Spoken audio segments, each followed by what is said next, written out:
Hello, and welcome to the Overland Journal podcast. My name is Ashley Giordano, and I'm senior editor at Overland Journal and Expedition Portal. And we're here at Overland Expo West in Flagstaff, Arizona, in our Black Series podcast trailer extraordinaire. And I'm here with two special guests today, Mac and Owen from Bound for Nowhere. Welcome, guys. Thank you so much, Ashley. This is such a treat. Yay. Yeah, thank you. Yeah, anytime. And special thanks to the New England Overland Rally for supporting this week's podcast. The New England Overland Rally will bring together overlanders, adventure travelers, outdoor enthusiasts, and specialty exhibitors from throughout the Northeast and further for a fun and informative weekend of camping, educational classes, vendor demos, live music, and even culinary creations. Thompson Speedway Motorsports Park, located in the quiet northeast corner of Connecticut, is within an hour of several major cities, including Boston, Hartford, and Providence. The New England Overland Rally will be one of the largest gatherings of overland and outdoor enthusiasts in the Northeast. And the fall is a wonderful time of year at the track, and they have more than 200 acres for camping, vendor displays, food and beverage areas, and parking. For more information and to register, please visit neoverlandrallye.com. You guys have done extensive vehicle travel through North America and Mexico. Seems like you've learned a lot about vehicles and the creative process and probably each other and yourselves along the way. I'm wondering, how did you guys get into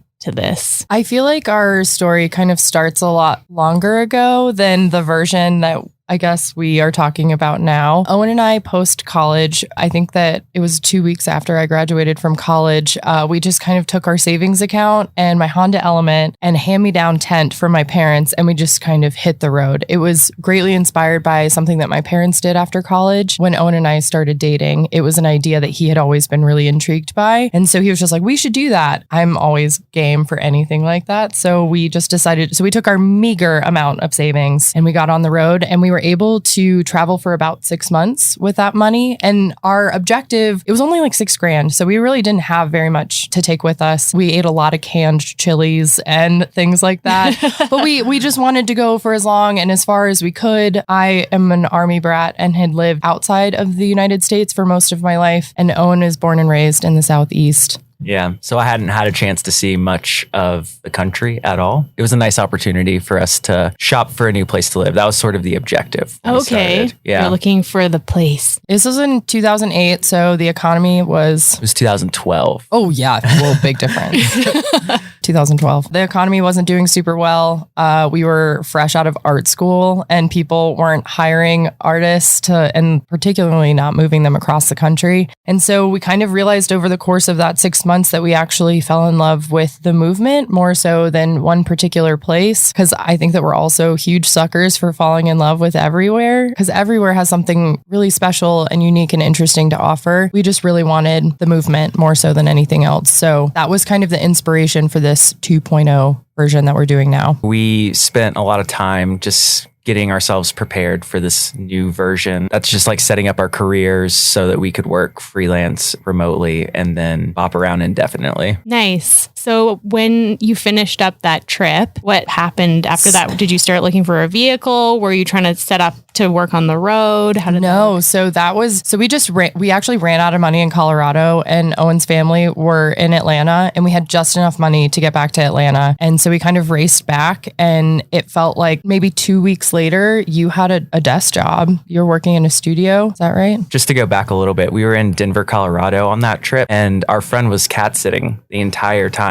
And he called us and said that the cats had fleas and that his entire house now had fleas. And he was panicking. He had no idea what to do about it. At that point, we were so low on money. We were just like, all right, screw it. Let's just drive all the way back to Atlanta. We took care of the fleas, luckily. And then, I fell into a job pretty quickly just because I'd been working before we left in Atlanta. And so it was just kind of an easy segue back into normal life. You know, a few years later, we had bought in a house in Atlanta. We were like kind of settling in. Then all of a sudden we started panicking. We were both working in a studio at that point, and we were both taking on additional freelance work, and we were moonlighting, just doing that at night. And I think it was like 11:30 at night one night. We were doing work on top of our studio work, and we both looked at each other and we were like, what is going on? Like, this is not how we envisioned our lives. You know, we love this house, but this is just not what we pictured for ourselves at all. And so that night we actually kind of sat down and made a plan. We put a date on the calendar 2.5 years in the future, and we left on that day. Wow. Yeah. On that day. We left on that day. That's awesome. April 19th, 2016. Yeah. It sounds like you were pretty young at that point. Yeah, we were. The thing is, like, once you realize what you love, it kind of feels like puts everything into perspective. You're willing to do anything it takes to make that possible. And we realized that our jobs weren't actively going to be something that was going to help us live on the road. So we needed to put a date far enough out that would give us the opportunity to reformat our careers to be able to take with us. And so that was kind of the biggest thing that we needed to prepare. And then the other thing was, obviously we didn't have a vehicle at the time, and the Honda Element, unfortunately, was not going to cut it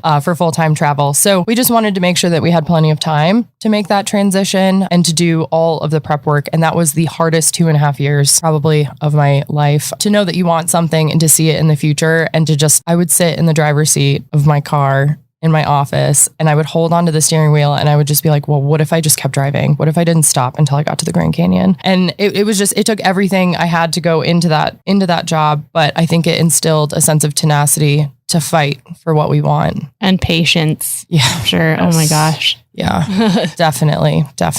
What steps did you take in order to prepare to transition to be able to work on the road during those years? Yeah. So I think that I stayed in that job for just over 2 years when we got back. When we made that plan, I actively started trying to take on more and more work at night so that I could eventually quit my day job. Then I could start freelancing. And I guess essentially we were trying to groom our clients from that point on, just like we went ahead and told them what the plan was. And I think that most of them were like, yeah, sure, whatever. They didn't really think it was actually going to happen. Yeah, just we spent a few years just trying to build up that client base, warned them ahead of time that we were going to be remote. And luckily, both of us kind of stumbled into jobs that were remote friendly well before COVID. It was just kind of training these clients and letting them know that we were going to be gone, but also building up that business in the meantime to make sure that it be sustainable. Yeah, it's kind of weird to have to fold your clients into what your personal life looks like. It's like, just so you guys know, we're going to be moving into our car. We're going to be traveling around, but don't worry, we'll still be here for you. We'll still get your work done. And I think that as silly and ridiculous as that was, it's instilled a sense of community in us with our clients, because whenever we chat with them, they're like, where are you? What have you been doing? What have you been seeing? And I think that because there's more of a bond between us and our clients, our business has grown exponentially since we've gotten on the road, because there's a personal aspect to working with us. And I think that people enjoy that. And then they pass us on to other people who need the type of work that we do. Right. So yeah, it's been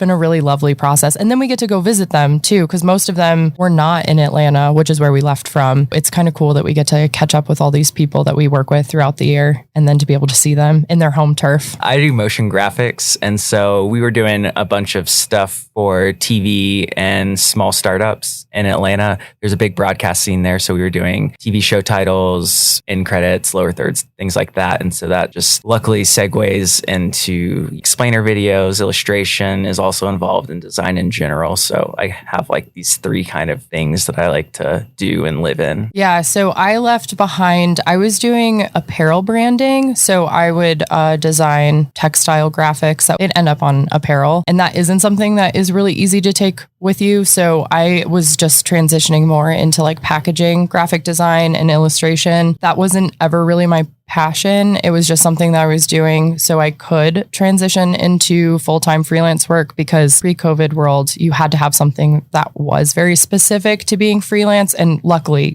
that there's so many more options for people now. Since then, my work has transitioned greatly into just photography and filmmaking. Did that come out of your schooling, or did you kind of pivot to something that was a little bit different? So my degree is not at all what I'm doing. So my degree is in printmaking. So I have a fine art degree, and I am not currently or actively making fine art anymore. But I think that when you go, so we met in college. We went to art school together. We were on the swim team, which is where we met. I think that if you're trained in art and design, you can take that eye with you to anything that you do. And I feel like that was actually a really empowering aspect of going to art school, is just realizing what a collaborative environment looks like. And you don't necessarily have to have all the skill sets to do something. As long as you can surround yourself by the right people, you can make anything that you want to make, which is greatly led me to photography and filmmaking. Yeah, you had a good background in photography, and I did study motion graphics, so my schooling was, in fact, what I do now. So you guys were on this path to taking jobs on the road and making that transition. You also had the vehicle to decide on. So how did that process go? We're hopeless romantics. And so naturally a Volkswagen Vanagon was going to be our first rig. I had always wanted one. And in fact, when we were on the road that first time, we met a guy in the Badlands who had this adorable, like rusty orange Volkswagen Vanagon. And we hunkered down for a storm and we hung out and had dinner and a couple beers with him. And we're like, oh, this is it. Like if we ever do this again, like this is the rig. I will say from a livable standpoint, there's no better interior layout, in my opinion, than a Volkswagen Vanagon with the full camper interior. So that's what we started with, like almost immediately. I believe that night that we put the date on the calendar, I was just like, oh, look at all these Vanagons for sale. I guess this is just like what we're going to do. And that did end up being what we did. We paid for it, like we bought it, and then we went to go pick it up and it wouldn't start, which was a huge sign for things to come. It was a huge red flag that we clearly ignored. Yeah, a lot of foreshadowing there. Yeah. I'm sure you're not the only one out No, there. You got a definitely. good community of support. Yeah. I'm sure. It was fully stock when we bought it, and we did the best we could to make it as reliable as humanly possible before we got on the road because we were fully aware of the fact that it was not reliable. For instance, Owen wouldn't let me drive it to work until it started for 20 consecutive times with no issue, and I was able to drive it to work like 3 times. This is a great car to like shove your life into and travel the country with. But yeah, so we did a lot of work to it. We did a Subaru swap. We did a bunch of transmission work, a bunch of rewiring. So we took about, I think we had it for over 6 months before we hit the road to do as much work to it as humanly possible. Yeah, I think we actually had it for over a year before. Oh, okay, yeah. Yeah, because we ended up sending it out to Colorado to get all this work done, and then flew out there and did like a test drive back. And I think that It went well. Yeah, I think it went without a hitch. So we were like, oh yeah, this is great. It's going to work for sure.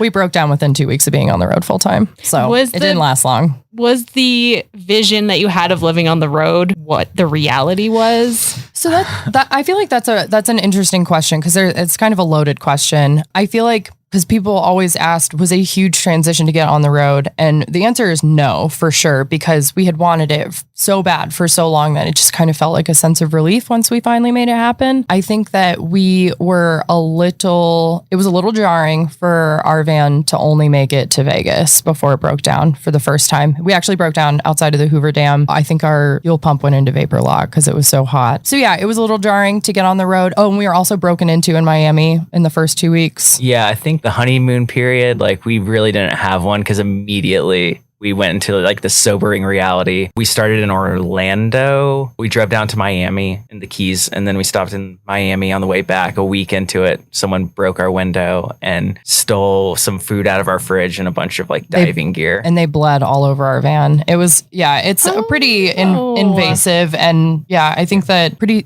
sobering, as you said, to get on the road and immediately have a break-in like that. And we had a safe, luckily, that had our camera and computer equipment because we probably would not be on the road today if that stuff was gone because it would have been such a financial hit right away that it probably would have stopped us dead in our tracks. It was just this weird little triangle window up in the front of the van, and a storm was coming and we were driving all the way back to Orlando. So we put like a trash bag like out in that corner and just booked it as fast as we could to Orlando just to try and get into a garage or someplace dry before it just got totally soaked. It's so hard when that happens too. You feel violated. Like it's very violated. Yeah, your house has been broken into. Similar, obviously, and the weird vibe and feeling comfortable in it. And there was no grace period for us so reality hit kind of hard. But I think that as much as that stuff was a bummer, we were also just so elated to be doing what we had worked so hard for. So we kind of just pressed on. We just took the punches and did our best to recover and kept moving. And I think the interesting thing is too that no matter the fact that we're the same people in each of these vehicles we've done, each vehicle has also like had a very different experience and a very different lifestyle comes with it. So with our Vanagon, it was a lot of stress and anxiety about the mechanics of the vehicle itself. And then we traveled a lot in our Tacoma, and that was really just more focused on us and what we were doing. And then in this newest version with the 4-wheel camper, it's sort of like this, it feels more like our regular life almost back at home because we were getting to do work and career stuff as well as traveling and all that stuff. Because like the Tacoma didn't really offer us a workspace. We were just like sleeping in a coffin in the back. Right. What have you learned from that progression of vehicles? I think that the biggest takeaway is that even though these vehicles are very much a part of our team, they all have names, care about them, and we love them. But the thing is, at the end of the day, if it's not helping us towards our end goal, it's nothing personal. Like we just need to, or we're just so dedicated to doing everything that we do to the best of our ability. And if a rig is not assisting in that process, we just have to move on. We just have to do better, because at the end of the day, this journey is about us. It's not about a vehicle. So it was always just hyper focused on what was going to be best for us and our needs at the time. And so the progression has just been tailoring and trying to figure out what that is. Can you take me through the vehicle builds? Yes. Yeah. So it was a 1985 Volkswagen Vanagon. And then we realized that we really wanted 4x4 because a lot of the stuff that, all of the recreational activities that we love to do are usually down really challenging roads. So we were like, we just are hopeless romantics for these old rigs. So we ended up with a 1985 Toyota Sunraider. Apparently there was only like 21 of them ever made. And we somehow ended up with one fully original, but we wanted to do a little bit of updating to be able to house our work. And that took about 9 months. And then we were in it for 2 weeks, I think, is all we made it. Oh. And yeah, it was such a bummer. There was just, again, in 2 weeks after doing this 9-month build, we were already having mechanical issues. And we're like, we just clearly have Stockholm syndrome and are just ending up in these vehicles that are just so demanding of our time and our energy. And not that there's anything wrong with that, but as people who have to rely on it to get into service, to send files for work, we couldn't trust it. And so we just realized that we needed 4x4, but we also needed trust. So we didn't know what was next, but we just knew that over the course of that 9 months, we had kind of lost touch with why we were doing what we were doing. And we just felt like we needed to refocus, recenter, and try to figure out why we were doing all of this. And so that's when we ended up in our 2008 Toyota Tacoma with just a bed cap, like just your run-of-the-mill bed cap and a basic build in the back. Yeah, we had just driven the Sunraider up to North Carolina, so we had only made it a few states up, and that's when we made this realization. In North Carolina, I hopped on Craigslist and we bought a Tacoma there, and then drove them both back down to Florida, where we sold the Sunraider, built a little bed platform with drawers, and then left in like the course of a weekend.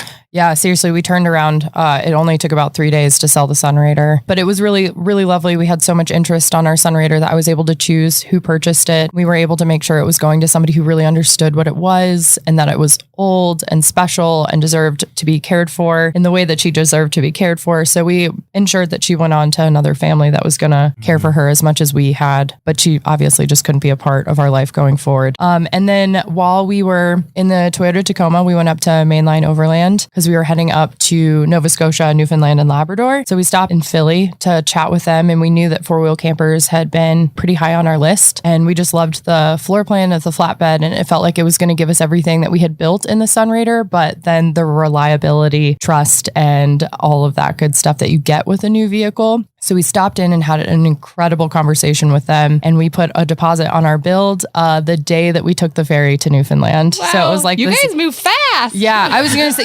like when you know, like, yes, that's just what it is. And I think that, again, the whole Sunraider situation just brought everything into hyper focus. And then we realized that we were unwilling to sit still while the new build was happening. We wanted to continue to move until the day it was ready. So that's what we did. We lived in the Tacoma for 9 months, and we went as far north as Labrador. Winter set in and very early September up there, and then we kind of raced our way back south. But it was an incredible time, and I will say that was the Tacoma was the hardest one for us to sell because it had just it felt like it gave us our life back. And I think that you really can't put a price on that if it felt like it had been, we had just been struggling for so long. It felt like it really let us fall back in love with being on the road and just focusing on the travel itself versus the vehicle. Yeah, you guys were talking about how the vehicle basically helps you complete your why. and why you do what you do. What is the why? What's the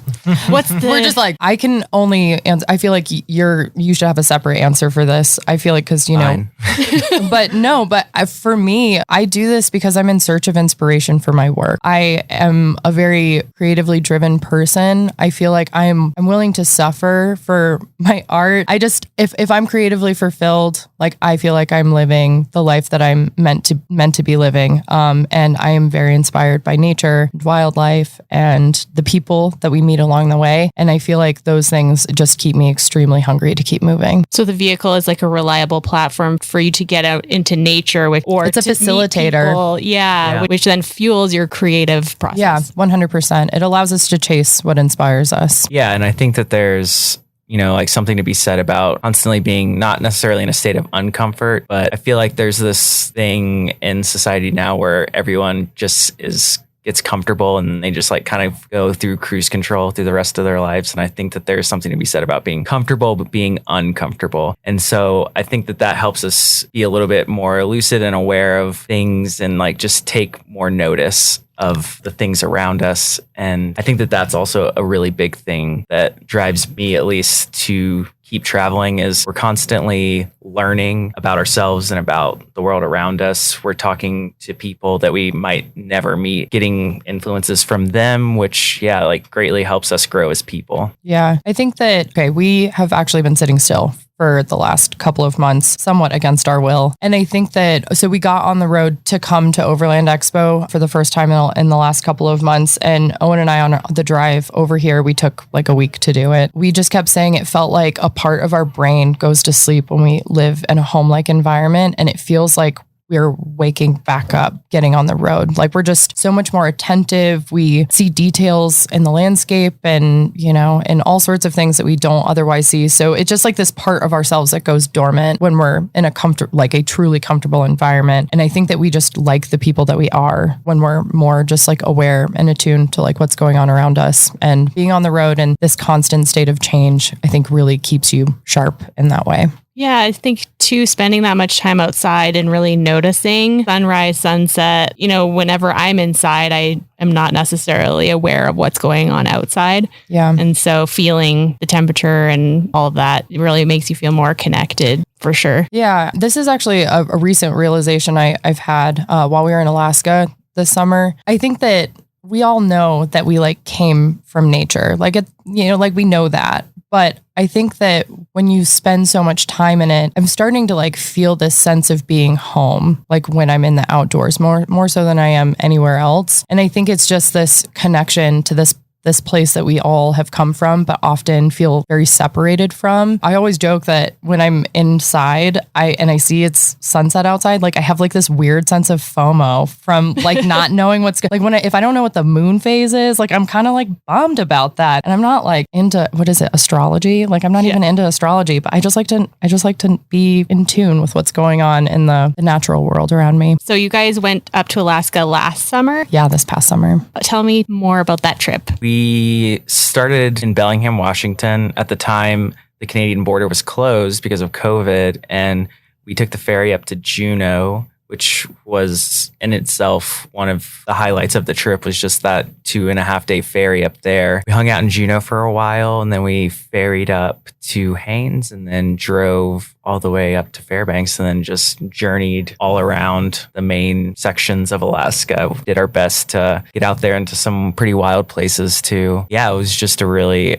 interesting and really refreshing experience for us, because with COVID and borders being closed, we kind of fell into this sort of like familiar loop for a few years. And it was just nice to kind of break that cycle, see something new again, and like really have that feeling of like a renewed sense of excitement. Yeah. Alaska, I feel like to a certain extent is on everybody's bucket list, but Owen and I, we have these places that we both as kids, I think, would flip through old National Geographic magazines and just like really ogle. I think that the first one of those is actually the racetrack in Death Valley. And to like see that and grow up and you're like, man, this just feels like it's on another planet. And then to finally make it to that place as an adult and to like realize that you've made a bunch of decisions that have led you to this thing that was so inspirational to you as a kid is a really magical experience. Getting to Alaska and to see the fishing bears in Katmai, which is a very, very famous waterfall where the bear, and while we were there, we saw 40 bears at any given time fishing this one waterfall. And to be able to know that you have the power to turn like childhood daydreams into a reality for yourself as an adult is like a really magical feeling. Yeah, I feel like I'm like more proud of those accomplishments than like anything career wise. Just being able to like make my childhood self really proud. Yeah, exactly. That's so cool. Yeah.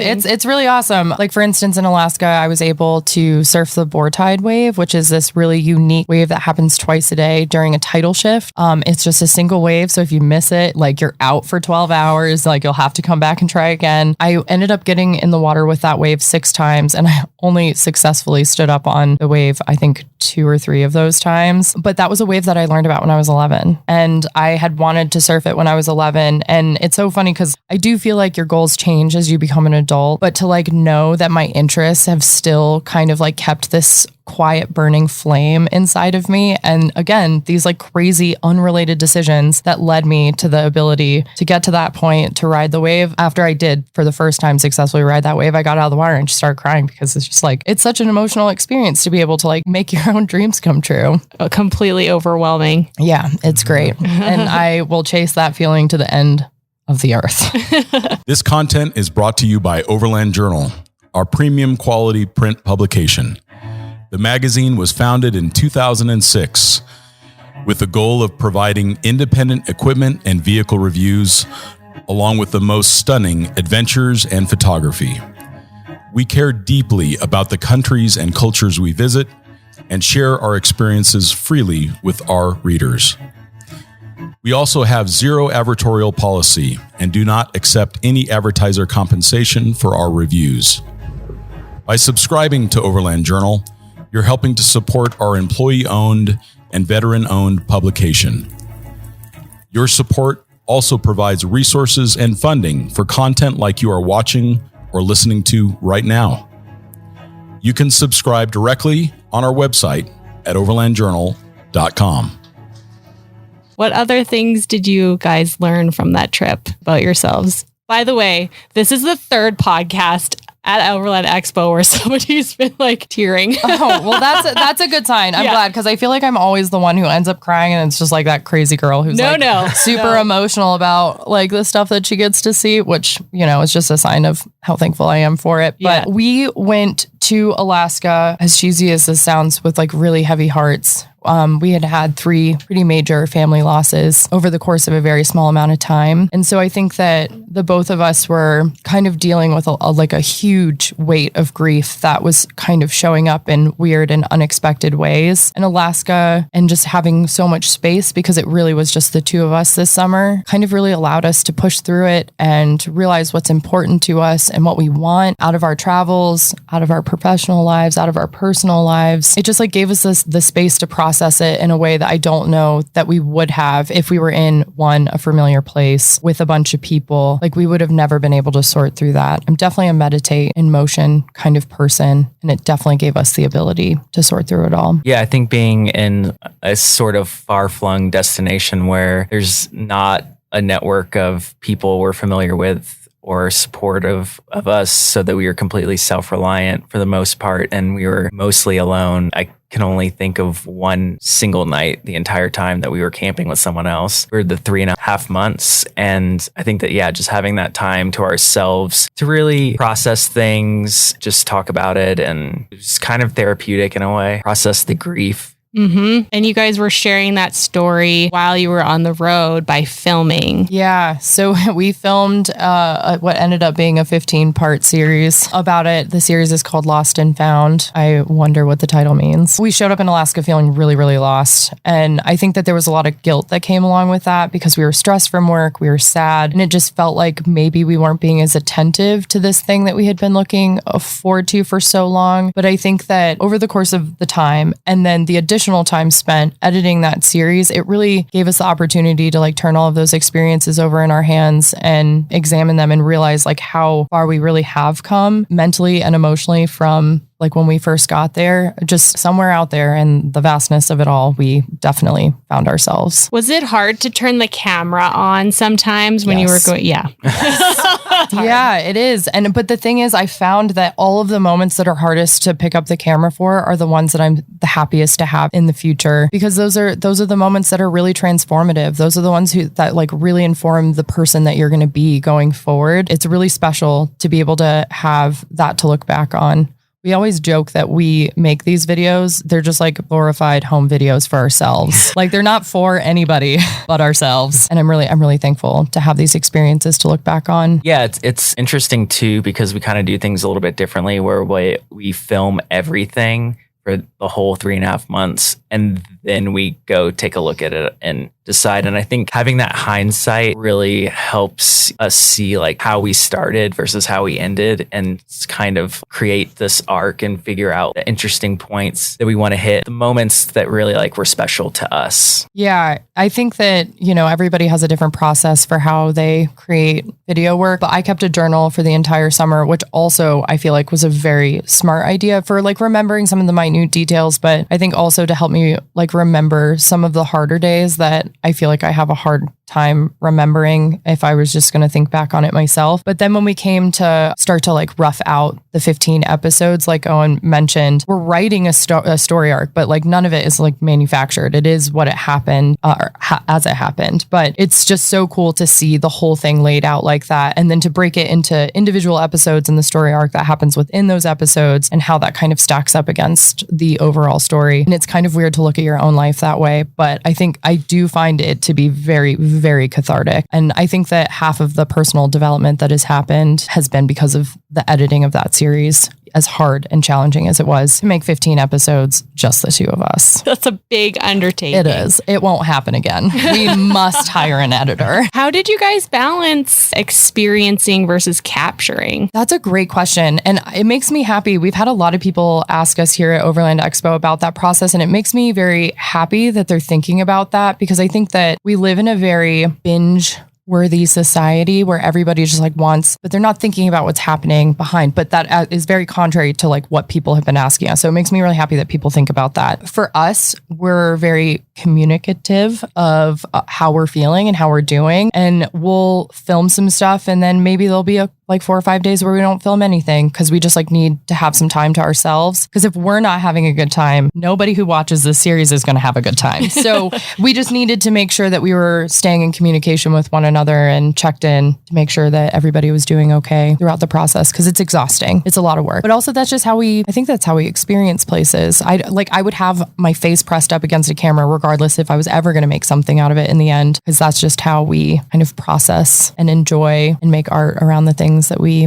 get to see and enjoy. Yeah, I think that pretty much sums it up. What's your advice about creating like a narrative storytelling piece with those arcs? If people want to put together their own, I guess, writing piece or a video, what are some things you've learned along the way in terms of storytelling? Yeah. So I will say that we actually watch a lot of really incredible film breakdowns, and I have no interest in writing a screenplay or ever filming a screenplay of any kind. But I think that just like learning like what a successful story looks like from a mechanical standpoint is really important to being able to like work backwards and create one out of your own story. Because like I said, we're not fabricating anything. Everything is just kind of how it happens. But the funny thing is like you have all of the pieces to write an incredible story out of your own because you have all of the information at your fingertips. But just to like know what that looks like. Lessons from a Screenplay is our favorite YouTube channel that kind of breaks down story arcs, all sorts of different like character development ideas and things like that. And so you just have to like take that technical information and point it back at yourself, be able to write a good story. But I think that having an overall outline for like the story that you're trying to tell, the highs, the lows, like all of the things that contribute to the development of the characters, which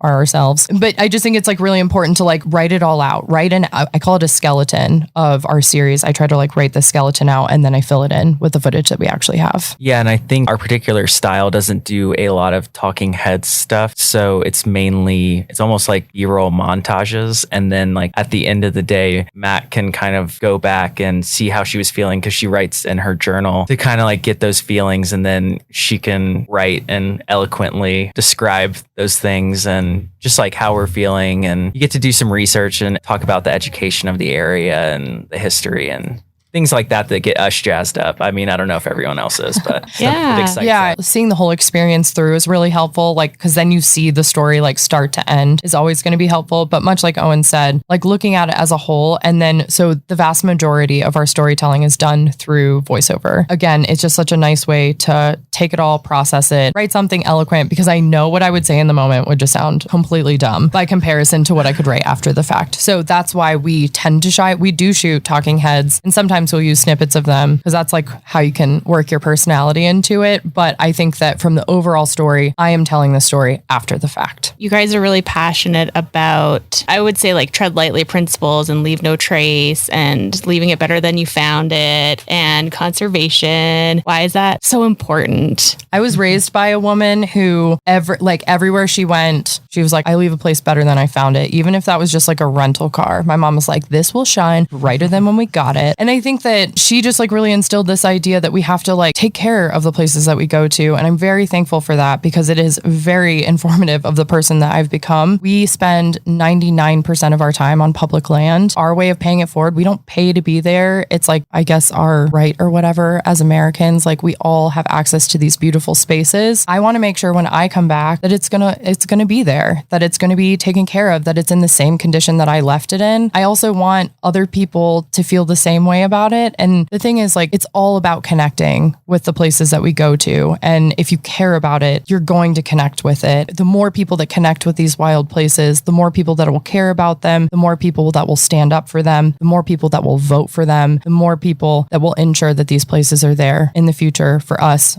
our grandkids, everybody in the future, because we all deserve to know these places. Yeah, I think it's kind of a big conversation. I think that one of the biggest things too is if you like going out and seeing these places, you should take care of it because if they become trash, they're going to get closed and everyone loses. And you see it happen time and time again. And the more places that close means more people are crowding up the other spots. So I think it's really important to have that education out there for everyone just to help. It's for the greater good, I think. And I think that it's important for us to highlight that kind of stuff so that even if it feels like common sense to us, maybe it's not for someone else. And, you don't want to come across as dick or anything like that when you're like saying these things. And I think just to do it in the most organic manner, just showing how we do it, and maybe that can rub off and a domino effect can happen. Yeah, studies, I believe, I read one study, but it shows that if you leave your campsite clean, the next person's more likely to. I think it's called the broken window effect. Like if a house has a broken window, there's more likely to be more degradation done to the house because they're like, oh, clearly nobody cares about this. So I can do some damage to it too. So I think that we always do,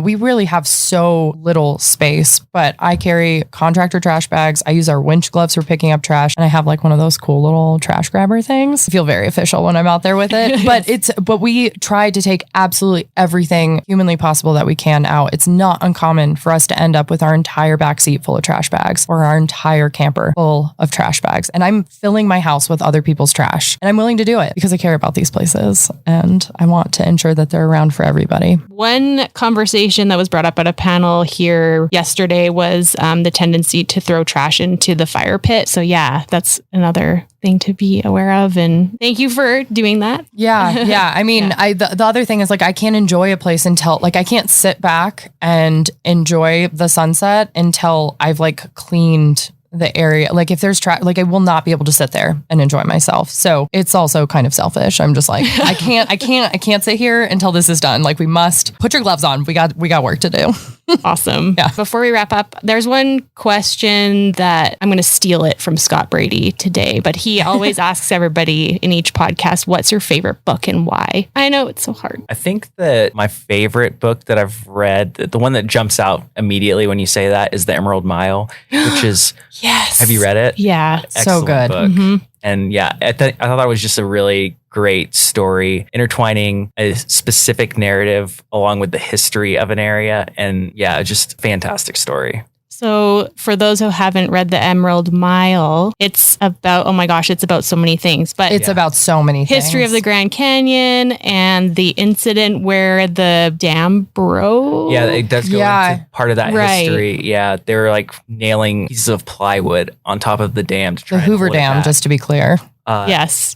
I don't think it was the Hoover Oh, Dam. It was was the Glen Canyon? Oh, Glen Canyon Dam. Yeah. And then this wild man gets in a boat and Yeah. rides the wave. Yeah, because they were trying to set a speed record paddling through the Grand Canyon, but it just is like this incredible like intertwined history of the Grand Canyon. The first people to like Westerners to lay eyes on it, the native people who used to live there. It's just like so much good information about so many good things. Yeah. Like an Mind-blowing. incredible feat of journalism. Yes. Like how Yeah. long do you think that took to put together? It's so funny when they would bounce between storylines. I was just like, I'm exhausted Yes. for the man who wrote this book. Yeah. This is insane. I think that one of my favorite books is The Endurance. It's about the Shackleton expedition that went to Antarctica. Their ship ended up getting crushed by the ice and they survived out there for well over a year and they ended up making it home. It was just the most incredible survival story. Shackleton was just the most incredible leader, kept his team together. He kept morale as good as you can in a situation like that. But the leadership that it took to get them out and the tenacity that those people had is just absolutely incredible. We love a good adventure story. Speaking of adventure stories, what is next for you guys? What is next? We have a lot of things on the horizon for us and we're really excited. We do have a new series that we are going to be working on this summer. We're going to be checking off the last of our North American bucket list items. The United States. Oh yeah, sorry. The United States specifically, but we're going to be heading up into the northern Midwest to hit a bunch of like seldom visited national parks. We're going to have some float planes, possibly some ferries, some canoes, all sorts of really cool different modes of transportation to get to these hard to access places. Lots of multiple 100-mile hikes. Mm-hmm. We got a lot going on. Exciting. Yeah, I'm really excited because it feels like that area of the country, like when people set out to travel, they always go west and you have to like make a point to be in that particular area of the northern Midwest. And it's eluded us for far too long. And we are going to put an end to that this summer. Yes. Yeah. But other than that, I think that we're starting to look ahead to international travels because it feels like the world is opening up a little bit so we can finally make that happen. We've only been waiting for like 2.5 years. Same. Yeah. I hear you, girl. Yeah. We're going to That's follow great. you guys. Yeah, we're just gonna, wherever you're going, we're going. Okay. Perfect. Yeah. Well, I'm excited to follow along with your next adventures. And if anybody wants to find you guys or follow your adventure or watch all your great content on YouTube or watch your adventures in Alaska via Lost and Found, where can they find you? Yeah, so we're bound for nowhere in all of the places on the internet. So that's on Instagram, YouTube, our website's Bound for Nowhere. I think if you just type in Bound for Nowhere, we should come up somewhere along the way, I think. Well, thank you guys so much for spending this Thank you time so with much, me. Ashley. It's Thank been so you. great Yeah. chatting with you and learning a little bit more about your past. And yeah, thank you so much for sharing. Happy today. to share. A lot of people helped us get to where we are. So we see sharing as just kind of a way of paying it forward to help other people get out there. Sharing is caring. Yes, it is. Cool. Well, thank you guys. And thank you to the Overland Journal podcast listeners for tuning in to another episode. And we will see you next time. Thank you. Yeah, thanks. Bye. Bye.